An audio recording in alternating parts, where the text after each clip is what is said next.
All right. Well, hello and happy mid-August to those of you watching. I haven't done a Father Justin apologetics video for a while, but I wanted to get one out of the way today.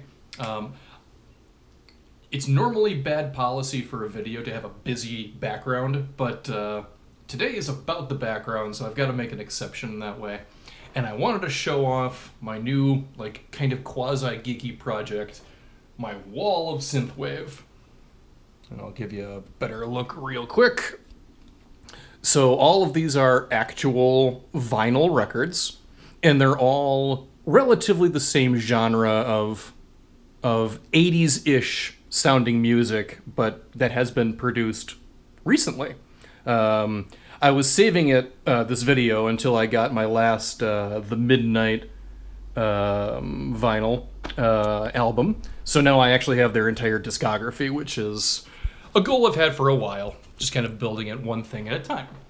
And what I wanted to offer today is just a little quick reflection on the notion of authenticity, which is something I value. It's part of the reason I'm listening to vinyl now in the first place. It's deeply satisfying. I have a number of albums, which I also have in my master music collection on my computer. And I will tell you right now, some new music, some old music, whatever, some music just sounds better on vinyl.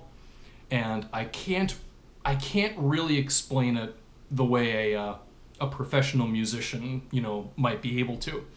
But I read an article a while back talking about record stores. And they basically said that record stores are the last refuge of people that haven't accepted modern technology and, Luddites and all of that. And I found that so terribly offensive.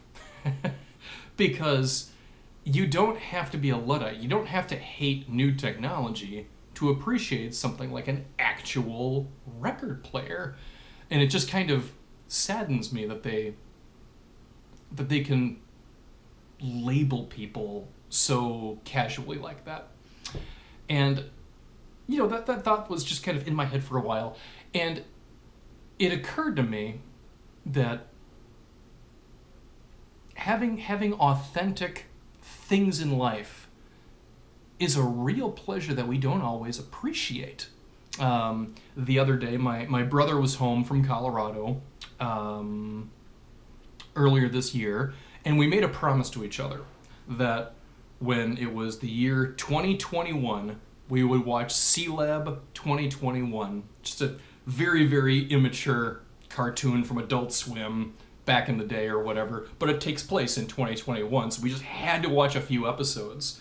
So we make the evening, we go down to the basement where we could have a little bit of privacy, and it was so annoying trying to find that obscure show, because it turned out that some of season 1 was available on Amazon Prime. Seasons 3 and 4 were available on Amazon Prime, but you had to pay for them. And as for the rest, your guess is as good as mine. It was a genuine pain getting around to that. And it made me kind of wish, this would have been a whole lot easier if we just had them on DVD or whatever. And so streaming our information on music or TV or whatever, it can be convenient if we watch what's imminently available at that point. But once I wanted to watch something that wasn't really in the the public eye, as it were, it was more trouble than it was worth. And I just wish that I owned it myself. It's the same attitude I have for books. I have some ebooks out on Kindle and all of that, but very few of my important books are on Kindle, because I just know that some unfortunate computer glitch or when ebook formats become obsolete and they go on to a new one, then I might have to start all over. The truly important books in my life, I like having them in paper because I know that they'll be there when I need to reference them, which I actually do sometimes. So again, it's that authenticity, and we know it when we see it, but when we're deprived of it, it may take us a little while to realize what in fact we're lacking. And so today, not a very churchy message today, I'll admit, but I invite you to consider the things in your life that are genuine and authentic, that make them enjoyable and high quality. Maybe you have an excellent baker in your time and you enjoy bread as God meant us to enjoy bread. The possibilities are endless on this.